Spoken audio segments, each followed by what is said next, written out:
Donc nous changeons de dimension aujourd'hui, après avoir vu la dernière fois Alain Aspect, la mécanique quantique.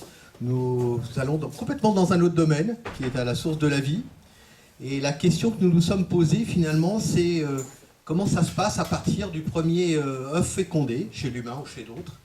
Comment se fait cette division et comment communiquent les cellules au cours de cette division. Comment il y en a une à un moment qui va dire bah, moi je vais peut-être faire le pied, moi je vais peut-être faire le cœur. Et puis quand c'est comme ça, bah, il faut bien qu'elle se le dise parce qu'il ne faut pas qu'il y ait deux pieds à l'opposé. Donc enfin voilà, moi c'est naïvement la question que je m'étais posée. Et donc c'est un peu ce fil rouge qu'on va avoir aujourd'hui tout au long de la journée pour essayer de répondre à cette question-là. Et puis comment effectivement l'embryon va se développer, etc., etc. Donc, et puis la question qu'on s'est posée, c'est est-ce que les cellules à un moment sont marquées? À quel moment tout ça, ça devient déterministe ou pas? Voilà, c'est le genre de questions qu'on se pose. Quand on n'est pas spécialiste de la biologie, naïvement, on se pose des questions comme ça. Donc aujourd'hui, on accueille Jean-Philippe Wolf. Donc c'est un grand plaisir de l'accueillir parmi nous.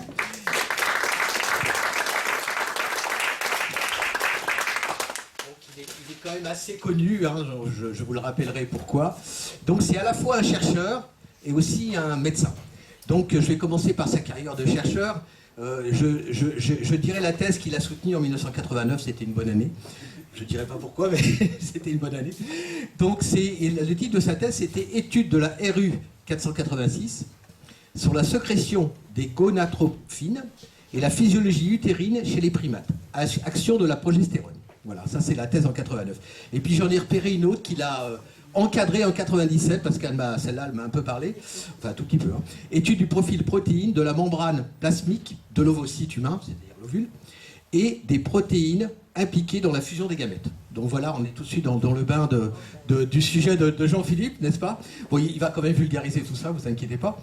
Et donc aujourd'hui, il est chercheur à l'Institut Cochin, dans l'équipe des gamètes à la naissance génomique, épigénétique et physiologie, pathologie de la reproduction. Donc comme je vous le disais, il a toujours eu le long de sa carrière le souci de soigner, puisque c'est aussi un médecin, et donc faire en sorte qu'on comprenne mieux ce développement pour faire ça se passe mieux, pour aussi résoudre les problèmes de fertilité. Et enfin, en 2012, effectivement, c'est le premier chercheur, premier médecin, grâce à qui a abouti la naissance par PMA d'une petite fille dont je ne me souviens pas le prénom, mais tu vas nous le dire. Ah, il en a une tellement, voilà. Bon, c'est pas grave, c'est pas grave. Et donc, c'était en 2012 qu'il a fait ça. Et je pense qu'aujourd'hui, c'est un papa qui a mis combien d'enfants à la vie? 4? D'accord. Non, mais je parlais de la PMA aussi. Donc, alors là... Donc, aujourd'hui, c'est un spécialiste de la biologie de la reproduction qui va nous parler du développement embryonnaire. Donc, Jean-Philippe, je te laisse la parole pour 40 minutes et après, nous ferons quelques questions. Merci à toi. Merci beaucoup. Merci infiniment de votre invitation. C'est très gentil. Alors, rentrons directement dans le vif du sujet. Et voilà, cette femme, elle est un petit peu... Elle est un peu revêche, hein, comme ça. Mais, voilà, non, quand même, elle est plus sympathique. C'est Louise Braun. Louise Braun, c'est le premier bébé fécondé in vitro. C'était pour ses 40 ans. Vous allez voir qu'avant, elle était là, le jour où elle est née. Puisque 1978, c'était la naissance du premier bébé éprouvette, grâce à ce bébé éprouvette, c'est Bob Edwards, qui a eu le prix Nobel pour cette réussite en 1978, mais il a eu en 2010 le prix Nobel pour ça. Et alors, la naissance de Louise Braun, elle a eu les honneurs de la publication scientifique. Son bulletin de naissance est paru dans Lancet, puisqu'effectivement, c'était le premier bébé qui soit né après un transfert d'embryon qui avait été fécondé en dehors du corps de la femme. Avant, cela n'était jamais arrivé pendant les millénaires précédents. Alors, bien sûr, en 1978, tout ce que la Terre comportait de gens intéressés dans le domaine s'est retrouvé à Bourne-Hall, en Angleterre.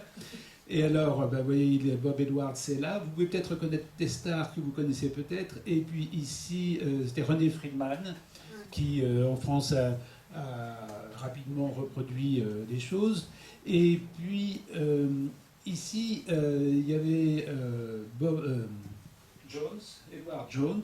Alors Edward Jones, il est un peu particulier parce que c'était le patron d'Edwards quand Edwards faisait sa thèse de sciences aux États-Unis. Et vous voyez qu'on a Bob Edwards qui a publié en 1966 la première tentative de fécondation d'un ovocyte humain maturé in vitro avec un spermatozoïde. Et il était effectivement dans le laboratoire de Howard Jones.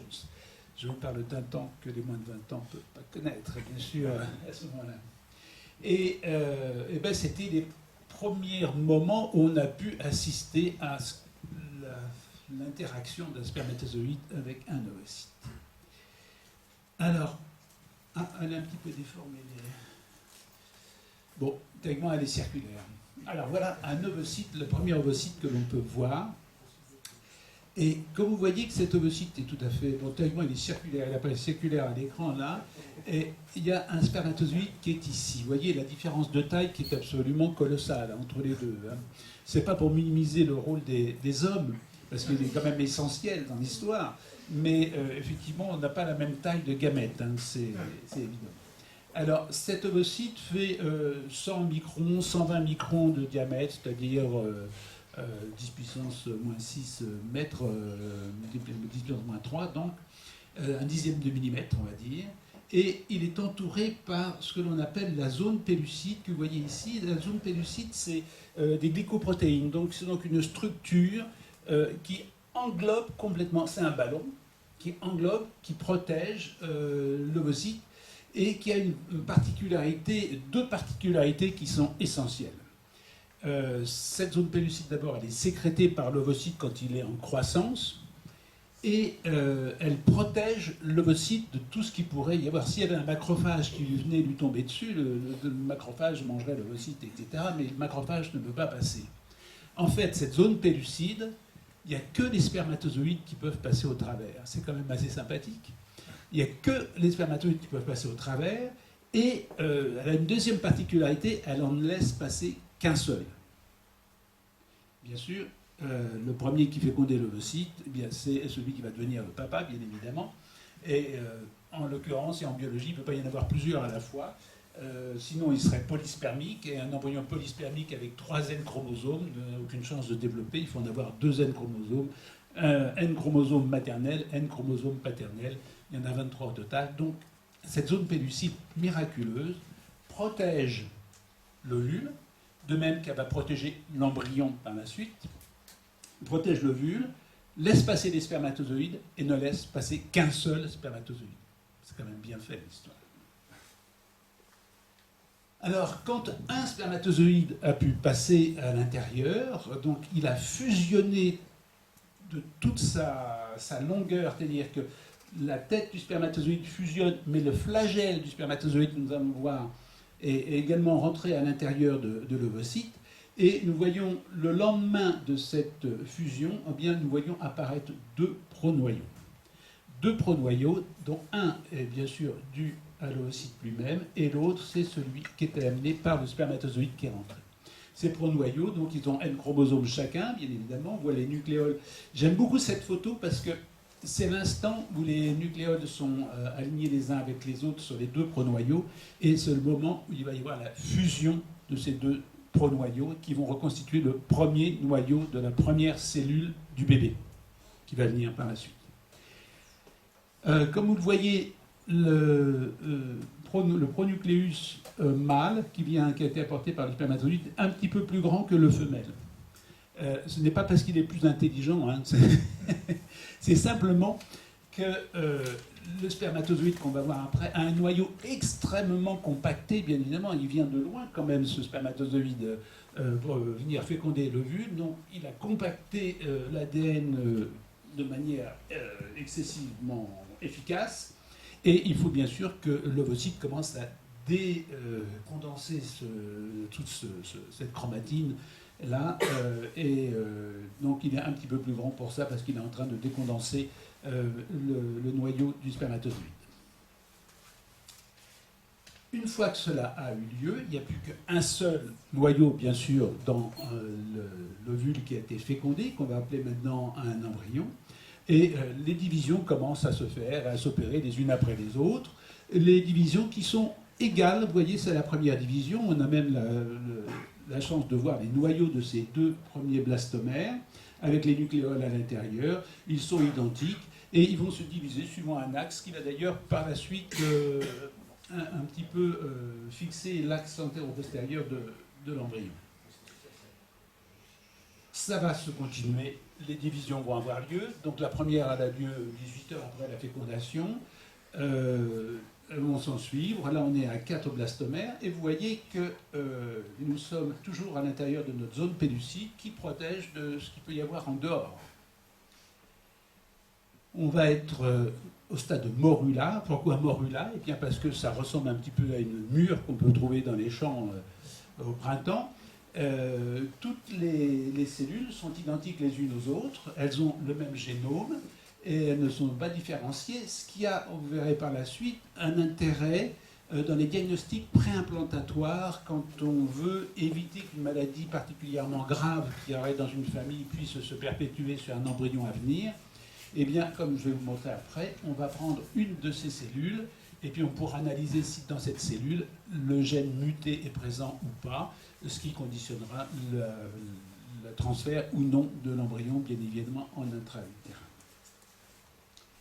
Ici, nous sommes à une morula compactée. Alors, vous voyez qu'ici, on voit c'est un petit peu comme des ballons de football qu'on aurait mis les uns à côté des autres et entassés sur des cellules qui sont disjointes les unes des autres. Et tout d'un coup, elles commencent à se compacter. Et des liaisons extrêmement fortes apparaissent. Vous voyez, il y en a une ici, une ici, une ici. Mais vous voyez qu'elles se serrent les unes de manière tout à fait importante les unes aux autres. Et c'est toujours la zone pellucide autour, et c'est le moment de la première ségrégation de lignage. C'est-à-dire qu'il y a la première différence entre des cellules de l'embryon, parce que certaines vont rester à la périphérie et certaines vont être au centre de cette morula compactée.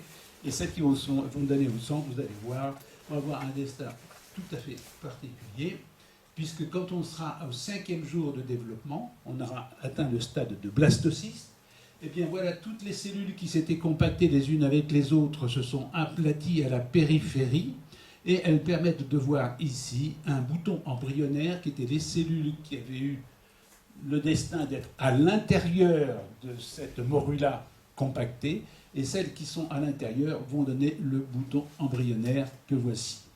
Celles qui étaient à l'extérieur donneront le placenta par la suite.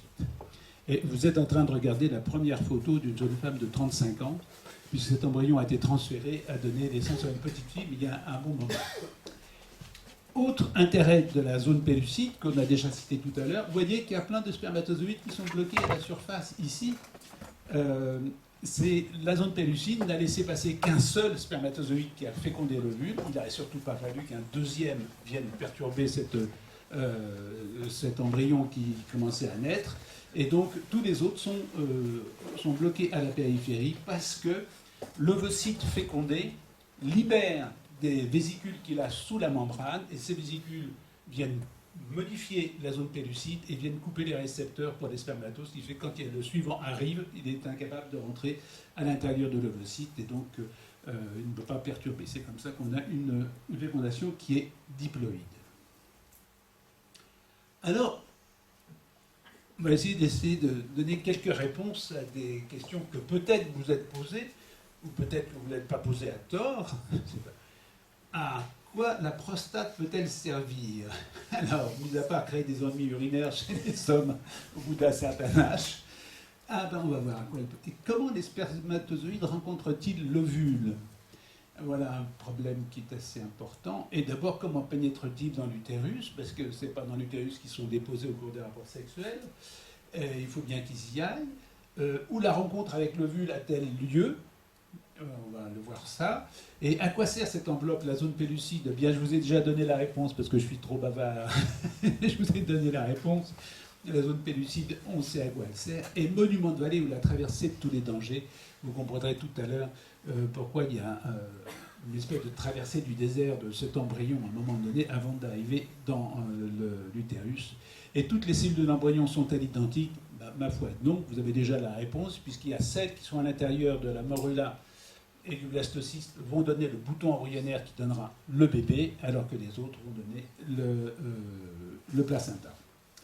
Comment sortir de sa zone pellucide pour s'implanter dans l'utérus? Ça, c'est encore une question que nous n'avons pas encore vue, mais il est clair que cette zone pellucide qui protège l'ovule, qui protège la fécondation, qui empêche qu'elle soit normale, etc., il faut en sortir à un moment donné. Ah, je vous présente ma petite fille, elle s'appelle Nora. Elle a quelques années maintenant, et regardez ce qu'elle disait déjà. Tu savais que j'ai déjà tous mes ovules sur moi, maman. Je venais de lui dire, c'est pour ça qu'elle le savait.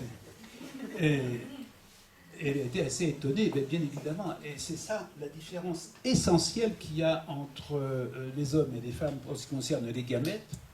C'est que les hommes fabriquent à partir de la puberté des spermatozoïdes en quantité industrielle. Même on compte que de 25 à 45 ans, à peu près, le spermogramme est à peu près identique, il commence à décroître un petit peu après, mais des hommes d'un certain âge ont pu faire des enfants. Je crois que Charlie Chaplin a fait à 60 ou 80 ans a eu un enfant, que Yves Montand en a eu un à 75, etc. Enfin, les hommes produisent des spermatozoïdes en permanence, ce qui fait que un homme de 75 ans qui a une éjaculation, ben, il éjacule des spermatozoïdes de 3 mois d'âge, quoi. Tel n'est malheureusement pas le cas. Ah ben voilà pour Nora, qui a déjà tous ses ovules sur elle. C'est-à-dire que les bébés, petites filles, bien évidemment, on ne pense pas aux ovaires des petites filles quand elles naissent. On voit un beau bébé qui est toujours charmant, etc. À l'école maternelle, on voit plein de petites filles qui jouent au papa et à la maman, à la dinette, etc. Et toutes, elles ont leurs ovaires sur elles. Et elles ont leurs ovaires avec tous les ovules qu'elles auront pour toute leur vie. Ce qui a plusieurs incidences. La première incidence, c'est que, est-ce que vous savez d'ailleurs combien de fois une femme va ovuler dans sa vie?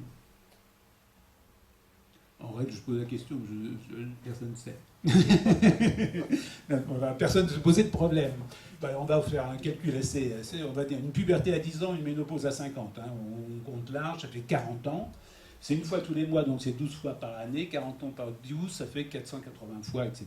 Donc les femmes vont ovuler moins de 480 fois dans leur vie. Il y a dans l'ovaire fœtal de la petite fille, dans le ventre de sa maman, 6 millions de follicules primordiaux. À la naissance, il n'y en a plus que 1 million. À la puberté, il y en a 350 000 à 400 000. Vous voyez que c'est une quantité extraordinairement grande comparée à ce qui sera effectivement ovulé. Mais pourquoi ce système-là? Eh bien, ça a quand même quelques conséquences. C'est que les ovules sont là en permanence et ils vieillissent, si je puis dire, en même temps que la personne qui les porte. C'est-à-dire que les ovules de Nora, ils ont 5 ans aujourd'hui. Mais quand une femme a 25 ans, les ovules ont 25 ans. Quand elle en a 35, ils ont 35 ans, etc. Et vous verrez que ce n'est pas sans conséquence, puisqu'on verra la méiose tout à l'heure. La deuxième chose, c'est que tous les phtalates, les perturbateurs endocriniens, les fumées de cigarettes, tout ce qu'on veut, va s'accumuler dans l'ovaire de la personne en question, puisque les ovules sont toujours là. Donc, la soulerie à 18 ans dans une boîte de nuit, les ovaires sont là et les ovules le sont. À 25 ans, les ovules se souviennent de la soulerie du 18 ans dans la boîte de nuit, de même que toutes les... Voilà, donc ça n'a marrant. Alors, justement, l'OMS a publié récemment un compte-rendu sur la fertilité des couples et des femmes notamment. Et bien, l'âge d'abord est un élément extrêmement important, et puis tous les perturbateurs endocriniens, les phtalates, les parabènes, etc., bien sûr, risquent de venir perturber la qualité de cet ovule. Ah, ben voilà les spermatozoïdes. Alors, vous voyez que les spermatozoïdes, c'est des bêtes un peu particulières, ils se déplacent tout seuls. Et vous voyez, celui-ci, il se tourne sur sa tête. Il va falloir le revoir. Vous voyez, hop là, il se tourne, c'est-à-dire qu'ils ont des battements flagellaires toujours du même côté. Alors, vous voyez, hop, on le voit de face, de profil, de face, de profil, de face, de profil. Vous voyez ça? Parce que le flagelle de ce spermatozoïde a 9 doublets, et qui sont séparés, si on faisait une coupe, on ne va pas faire un truc trop trop scientifique, si on faisait une coupe du flagelle, il y en aurait 5 d'un côté, 4 de l'autre, donc il bat toujours du même côté. Il bat toujours du même côté, ce qui fait que pour avancer, il est obligé de se retourner à chaque fois. Tant qu'il se retourne, il avance. Mais c'est comme ça, c'est fait exprès, c'est comme ça qu'il peut monter dans l'utérus. Et alors, comment est-ce qu'il va faire ce spermatozoïde? Eh bien, une fois qu'il est dans le vagin, eh bien, il y a la glaire qui s'écoule du col de l'utérus. Alors, la glaire, les femmes souvent se plaignent d'avoir des pertes blanches au milieu du cycle. C'est en fait une glaire qui est absolument... Ça ressemble à un blanc d'œuf. Ça s'écoule du col et les spermatos adorent cela. Ils grimpent dans la glaire, ils montent comme les poissons remontent les rivières, comme les saumons remontent les rivières. Et c'est comme ça que sur tout ce qui est déposé dans le vagin pour des rapports sexuels, eh bien, il y en a 50 000, pas plus, qui arrivent dans la cavité utérine.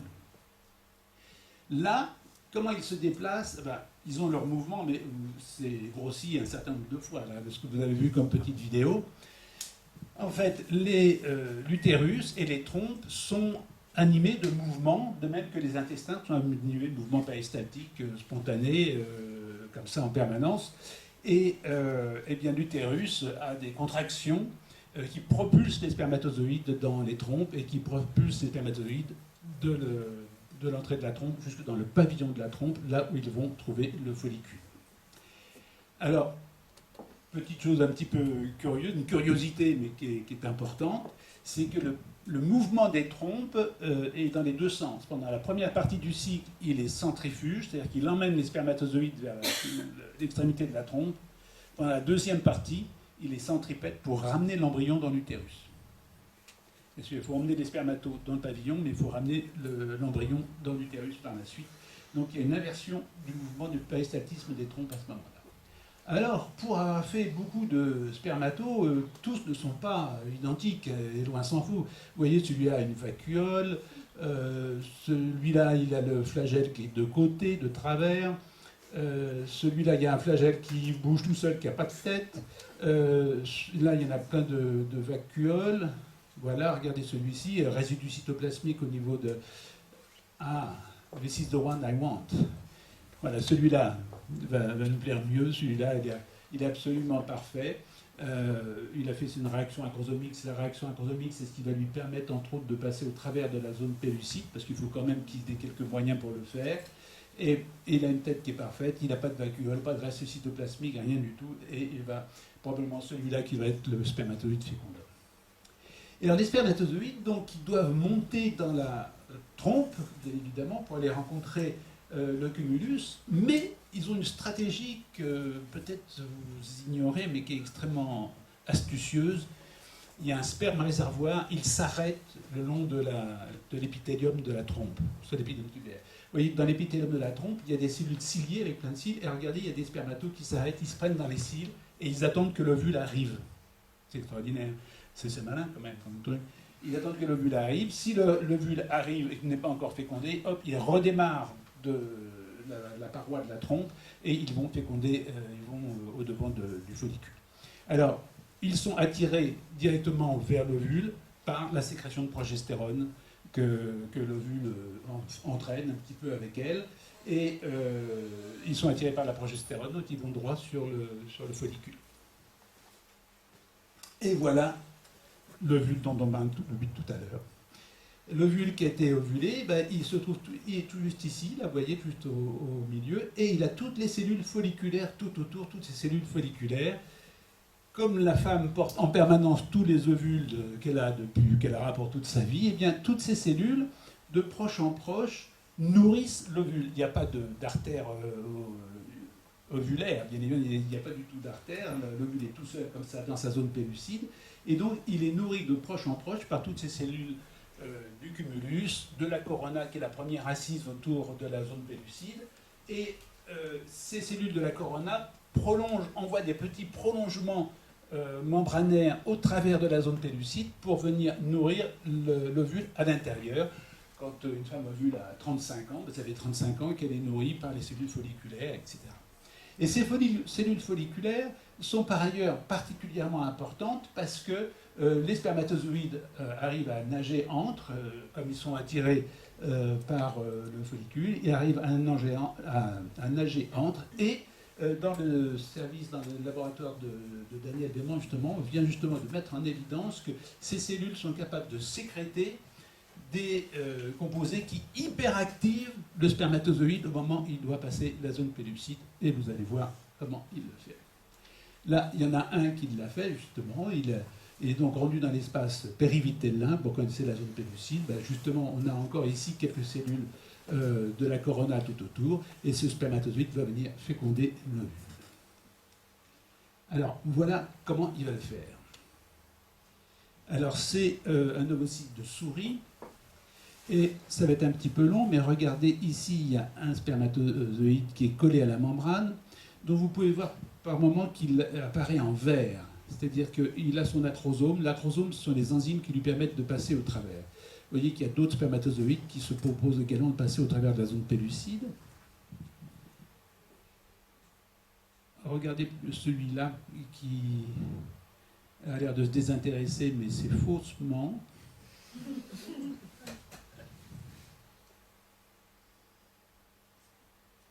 Voilà. Alors, il est vert, c'est-à-dire qu'il a encore son acrosome, lui, hein, et l'autre ne l'a plus. Mais on ne va pas rentrer dans ce détail-là.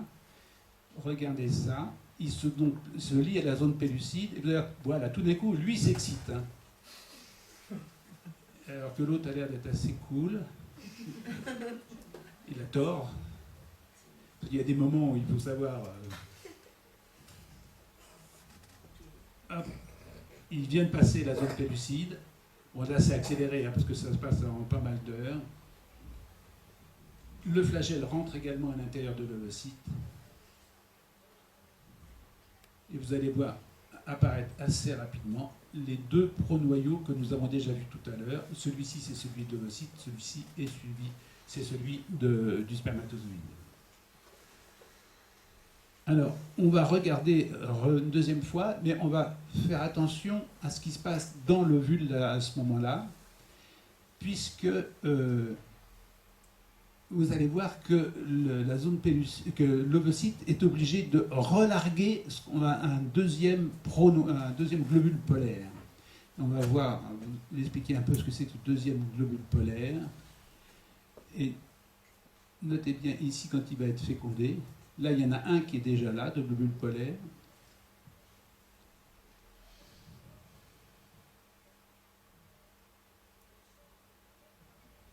Voilà, il s'approche. Il s'hyperactive à ce moment-là. Alors après, ça va être en accéléré. Vous allez voir que ça va passer.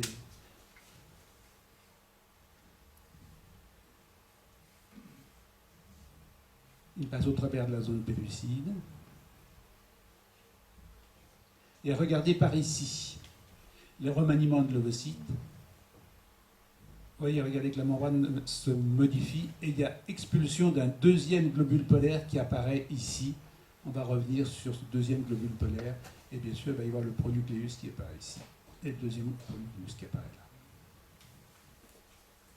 Alors, ça, c'est quand ça se passe naturellement. Mais maintenant, quand ça ne se passe pas naturellement, quand il y a trop peu de spermatozoïdes, par exemple, dans l'éjaculat d'un homme, eh bien, ce que l'on a fait à un moment donné, on a passé les spermatozoïdes à l'intérieur de la zone pellucide, un à un.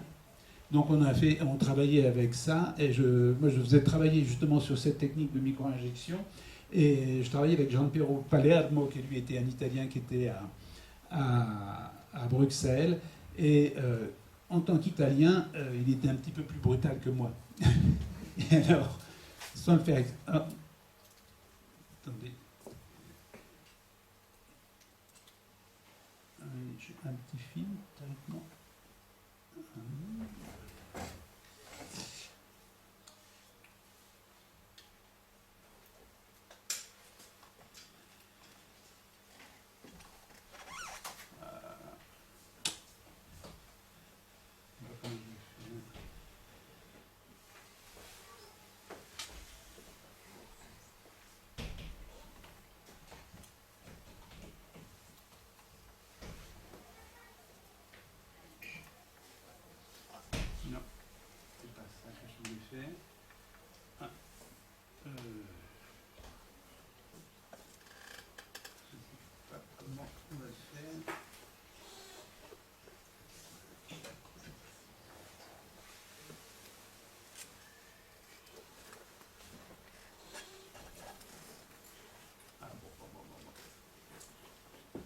on verra tout à l'heure si on peut faire passer la... Oui, on verra tout à l'heure. Ouais. Ouais, d'accord. On verra tout à l'heure. Alors, qu'est-ce qui se passe alors? Donc, bon, il y avait le film. C'est une micro-injection intracytoplasmique. Donc le sperme est là. On a mis le globule polaire ici, parce que le globule polaire contient la moitié des chromosomes qu'il y avait à l'intérieur de l'ovule à ce moment-là. On pense que le fuseau doit être ici. Et on va rentrer la pipette au milieu de cet ovule. Et on va aspirer. J'aurais voulu le montrer pour vous montrer quand même tellement c'est élastique.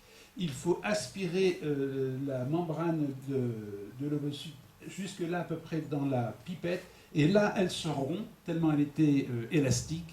Et à ce moment-là, on renvoie tout, bien sûr, le cytoplasme et le spermatozoïde à l'intérieur de l'ovocyte. C'est la micro-injection intracytoplasmique. C'est ce que avait Gian Pedro Palermo a réussi à faire en 1992. Et donc, depuis maintenant, il y a énormément de bébés qui sont nés grâce à cette technique, parce que virtuellement, il n'y a quasiment plus d'infertilité masculine. Il suffit d'un seul spermatozoïde pour micro-injecter un ovule et le féconder, bien évidemment. Alors, tout à l'heure, je vous disais que tous ces cellules sont identiques dans la morula, ce qui permet maintenant de faire des diagnostics préimplantatoires. Donc, on va prendre une de ces cellules-là et les autres vont suppléer à la perte de cette cellule-là. Et il est même arrivé que quand on a eu rompu la zone pellucide pour une raison ou pour une autre comme celle-là, qu'un de ces blastomères sorte de la zone pellucide et fasse un jumeau à l'extérieur. Parce que autant de ces cellules-là, qui sont non différenciées à ce moment-là, autant pourront donner un bébé par la suite. Ah, alors j'espère. Oh, mon Dieu. Oh, il faudrait quand même que je vous montre ça.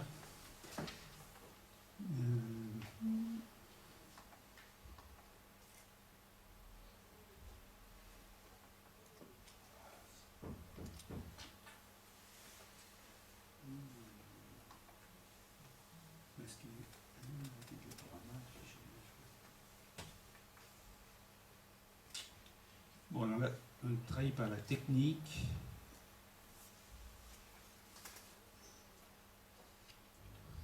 Bon, on aura peut-être l'occasion plus tard de vous le montrer, de vous le représenter. C'est le développement embryonnaire en vidéo sur 5 jours. Et c'est particulièrement intéressant parce qu'à un moment donné, l'embryon fait éclater sa zone pellucide. Il s'appelle... Tu veux que je réessaye? Oui, parce que c'est... Attendez.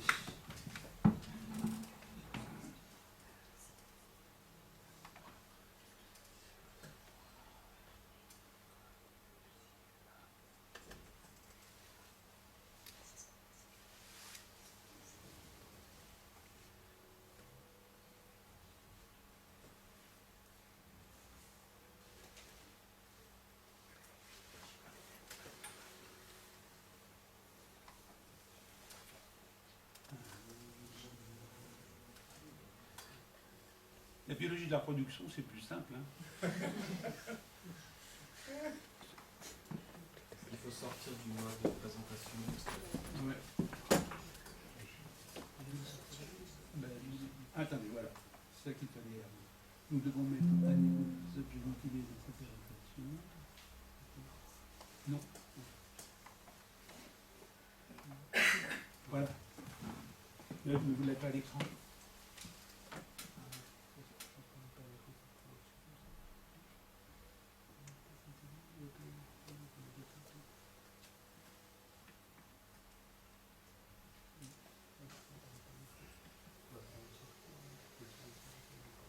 Oui.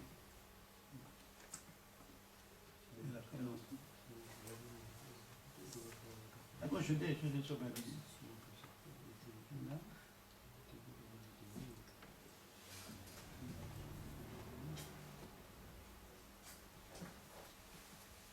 C'est ce qu'on appelle l'indétermination informatique. Ouais. Quand je dis ça aux gens, ils me disent non, ça n'existe pas l'indétermination informatique, mais en fait ça existe. Hein. Vous aurez le temps de préparer vos questions comme ça. On va peut-être le voir celui-là quand même. On va l'essayer. Ah, allez, mais puis passe pas les troubles.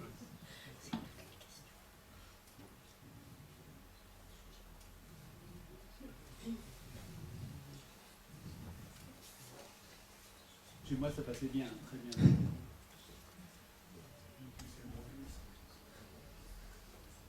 Ah, Voilà, peut-être avoir un angle. super. Voilà. Merci Rachid. Voilà, donc on a un autre embryon, il commence à se diviser, on est le stade morula. On va voir une morula compactée, voilà, compactée, donc le blastocyste apparaît, et regardez comment le blastocyste grandit tout d'un coup, grandit tout d'un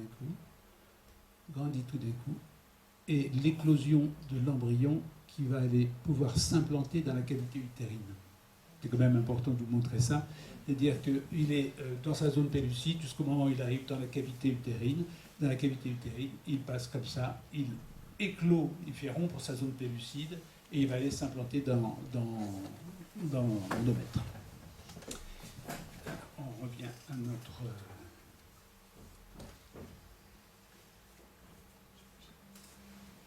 Ah, mais qu'est-ce que la méiose?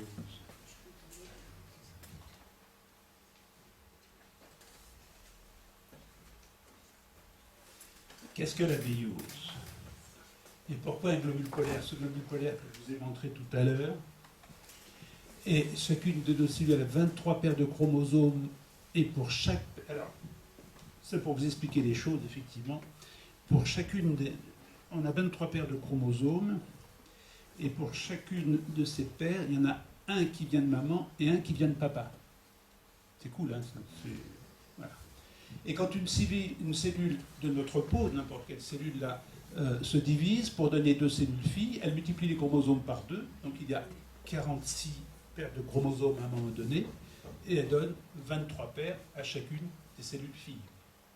Bien d'accord 23 paires à chacune des cellules filles. Mais le spermatozoïde et l'ovule, ils ne se divisent pas, ils fusionnent ensemble. Donc s'ils avaient 23 paires de chromosomes et l'un et l'autre, l'embryon en aurait 46. No way, c'est impossible que ça fonctionne comme ça. Donc le spermatozoïde et l'ovule se trouvent dans l'obligation de perdre la moitié de leurs chromosomes chacun, de manière à ce que quand ils se mettent ensemble, ça fasse 23 paires de chromosomes, et pour chaque paire de chromosomes, il y en a un qui vient du spermatozoïde, l'autre qui vient de l'ovule, un qui vient de papa, l'autre qui vient de maman. D'accord? Alors, pour les spermatozoïdes, tous les hommes qui sont ici sont en train de le faire. La production des spermatozoïdes est continue et automatique, et à un moment de leur production, les spermatozoïdes se divisent sans multiplier les spermatozoïdes, les chromosomes, pardon. Donc on passe d'un spermatozoïde, spermatocyte 1, spermatocyte 2, spermatide, hop, il n'y a plus que 23 chromosomes dans le spermatozoïde. C'est complètement génial. Chez l'ovule, donc les spermatozoïdes n'ont que chacun 23 chromosomes, une division cellulaire sans reproduction, sans multiplication des chromosomes, et donc il n'y en a plus. Mais pour l'ovaire, pour l'ovule, le mécanisme qui consiste à l'élimination de 23 chromosomes commence dans l'ovaire fœtal de la petite fille dans le ventre de sa maman au 4e mois de la vie intra-utérine, et ça se bloque. 36 heures avant la séparation, comment? Et ça se débloque 36 heures avant chaque ovulation. Donc une dame à 25 ans, la méiose, c'est-à-dire l'élimination de 23 chromosomes supplémentaires, a commencé dans l'ovaire fœtal de la petite fille dans le ventre de sa mère. Quand elle ovule à 25 ans, eh bien, ça se débloque 36 heures avant l'ovulation pour le seul ovule qui va être ovulé. Autant vous dire que quand c'est resté 25 ans bloqué, ça foire 4 fois sur 5 quand ça se débloque. Et c'est la raison pour laquelle, vous savez très bien que les trisomies 21, par exemple, augmentent de fréquence avec l'âge de la femme. C'est-à-dire que les ovules sont d'autant plus vieux, ont d'autant moins de force, et mécanisme d'expulsion des 23 chromosomes surnuméraires est bloqué depuis la vie intra-utérine. On va voir ça. Et donc ça fonctionne mal 4 fois sur 5. Et le taux de grossesse d'un couple jeune, 25 ans, fertile, le taux de grossesse de ce couple avec des rapports réguliers et fréquents, c'est à peine 20% par cycle. Ce qui veut dire, en décodé, que 4 fois sur 5, l'ovule est incompétent. Le garçon, on parle d'un couple complètement normal et complètement fertile, donc le garçon fait 150 millions de spermatozoïdes par jour, il pourrait féconder une femme tous les jours, pourvu que celle-ci ovule, bien évidemment. L'utérus est normal, la glaire est abondante, les spermatos ils adorent nager dedans, les trompes c'est un véritable courant d'air, la dame est réglée comme du papier à musique. Eh bien, il n'y a que 20% de grossesse par cycle, ça veut dire qu'il y a 4 fois sur 5, l'ovule n'est pas compétent, du fait de cette méiose. Alors, le voilà, ce globule polaire, c'est ce que je vous ai montré, souligné plusieurs fois. Ce globule polaire est ce qui nous permet, nous, de savoir, quand on fait des fécondations in vitro, que l'ovule est prêt à être fécondé, c'est quand il a ce globule polaire qui est là. Sinon, toutes les femmes transportent leurs ovules sous cette forme-là, avec ce volumineux noyau et ce nucléole. On dit que c'est une vésicule germinative, c'est le premier temps de la méiose, justement, de l'élimination de 23 chromosomes supplémentaires, enfin surnuméraires. Donc, dans les ovaires des femmes, tous les ovules sont comme ceci, et quand une femme va ovuler, dans les 36 heures qui présentent l'ovulation, eh bien, ce noyau expulse ce globule polaire qui est ici, et quand nous allons féconder un ovule en laboratoire, eh bien, on ne féconde que ceux qui ont effectivement éliminé les 23 chromosomes. Et vous avez vu tout à l'heure aussi, quand je vous ai montré la fécondation avec les spermatozoïdes, qu'il y a un deuxième globule polaire qui est également éliminé à ce moment-là. Mais en tout état de cause, c'est la raison pour laquelle, au total, on est relativement peu fertile dans l'espèce humaine, puisque les mécanismes sont assez compliqués. Voilà. Ah ben là, ça marche. Très bien. Voilà comment va s'expulser les chromosomes supplémentaires. Ici, on a un fuseau de division de méiose. Et alors, vous voyez que ce fuseau, théoriquement, quand l'ovule se divise en 2 cellules égales, il reste au milieu. Et là, quand il va faire un tout petit globule polaire, comme je viens de vous montrer, eh bien, le fuseau migre à la surface et va expulser un petit globule polaire contenant la moitié des chromosomes qui sont sur cette plaque métaphasique. Voilà le monument de vallée.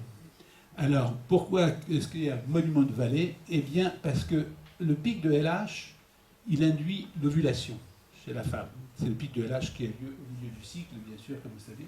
Et avant l'implantation qui va avoir lieu dans l'utérus un petit peu après, eh bien, il faut que l'ovule termine la méiose commencée au cours de la vie fœtale. Comme je viens de vous montrer, expulser le globule polaire.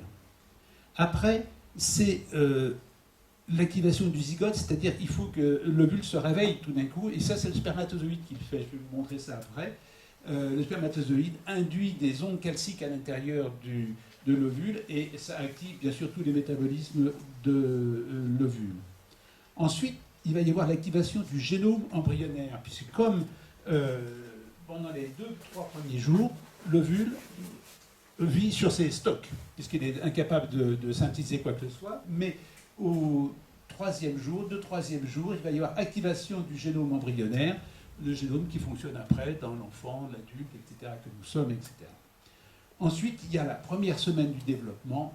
Vous avez un ovule qui était monocellulaire, qui est fécondé avec ses 2 pronoyaux, 2 cellules, 4 cellules, 8 cellules, la morula compactée, le blastocyste et le blastocyste qui va éclore, comme je vous l'ai montré tout à l'heure, dans la cavité utérine. Et eh bien, c'est de la job.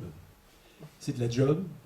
Et non seulement c'est un job, mais c'est un pour l'onson au site, c'est-à-dire que l'ovule d'une femme de 35 ans a 35 ans d'âge.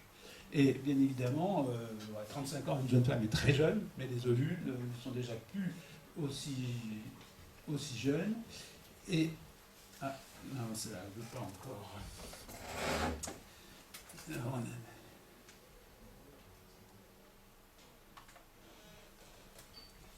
Alors, où est-ce qu'on est?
Voilà.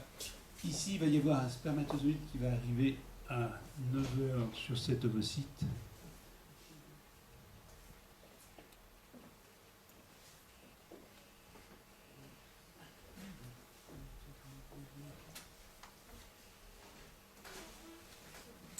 Voilà.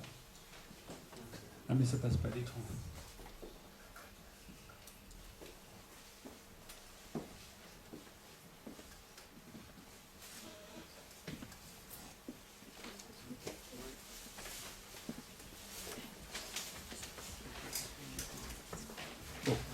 Alors bon, il y avait un spermatozoïde qui arrive là et puis qui fait des zones calciques à l'intérieur de cette ovule, mais malheureusement, on n'arrive pas à le faire passer à l'écran.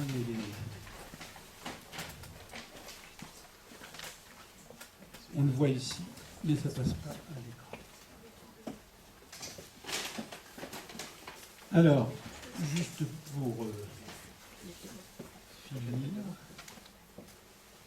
cette présentation.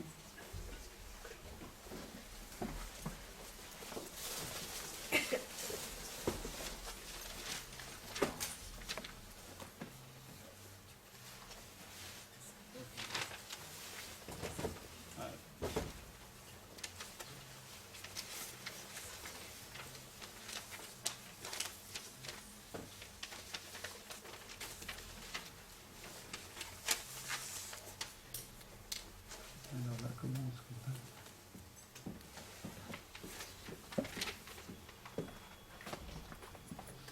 J'ai vu quelques peu de diapos. Non,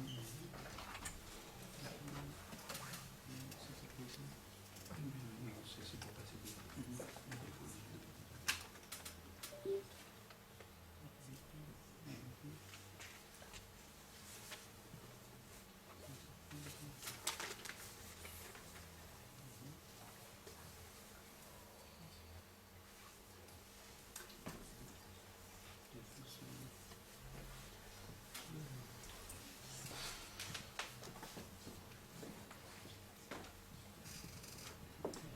Bien, alors, en attendant, donc, les spermatozoïdes arrivent là, et le spermatozoïde, bon, il est tout petit par rapport à la taille de l'ovocyte, bien sûr, mais il a trois choses qui sont essentielles. Il amène les 23 chromosomes du père, des langues paternelles, et il amène le centrosome qui va permettre à l'ovule de se diviser, parce que si l'ovule n'est pas fécondé, ben, il va périr comme ça, mais il ne va pas pouvoir se diviser, il amène. Et surtout, il amène la PLC-zeta. La PLC-zeta, c'est justement la molécule qui active l'ovocyte tout d'un coup. Alors que l'ovocyte était relativement bien calme depuis très longtemps.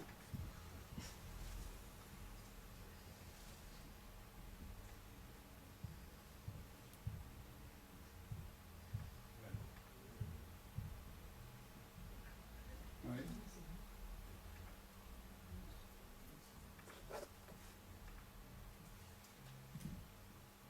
La précédente.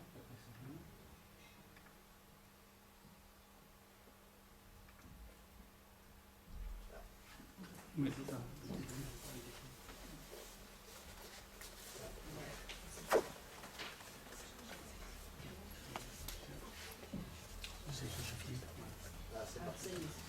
Voilà. Voilà. Voilà. Donc vous allez voir les spermatos qui vont venir ici. Voilà.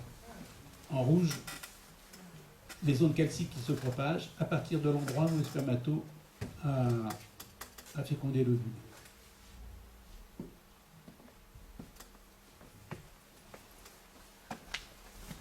Voilà, et c'est ces zones calciques qui vont remettre en route tout le métabolisme de l'ovule et de l'embryon par la suite.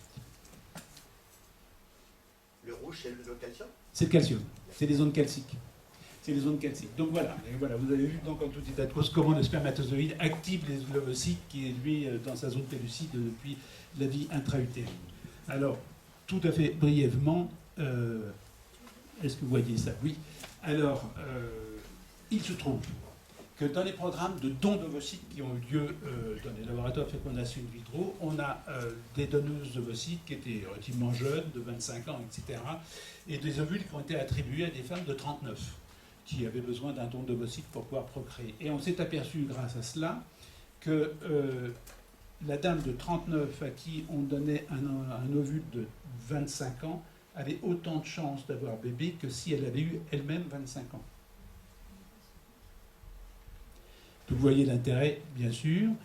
Comme pour ne pas que la donneuse et la receveuse ne se croisent dans les salles d'attente des laboratoires de fécondation in vitro, on faisait venir la donneuse avant et la receveuse bien après. On congelait les ovules avant de faire le transfert chez la dame plus âgée. Et donc, ça nous a permis de rendre compte que quand on congèle l'ovule, on congèle les propriétés de l'ovule qu'elle a au moment où elle a été prélevée. L'ovule a été prélevé.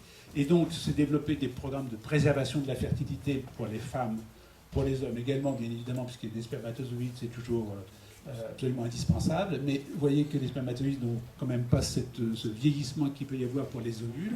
Et donc, maintenant, on peut congeler les ovules, et puis la femme a la possibilité de les garder le temps qu'elle souhaite, jusqu'aux 45 ans, toutefois jusqu'à 43 ans, puisque la loi de bioéthique a spécifié qu'après 43 ans, on ne faisait plus de fécondation in vitro, donc on congèle les ovules, et donc il y a, depuis la dernière loi de bioéthique, il y a une congélation pour convenance personnelle de ces ovules, et ça permet à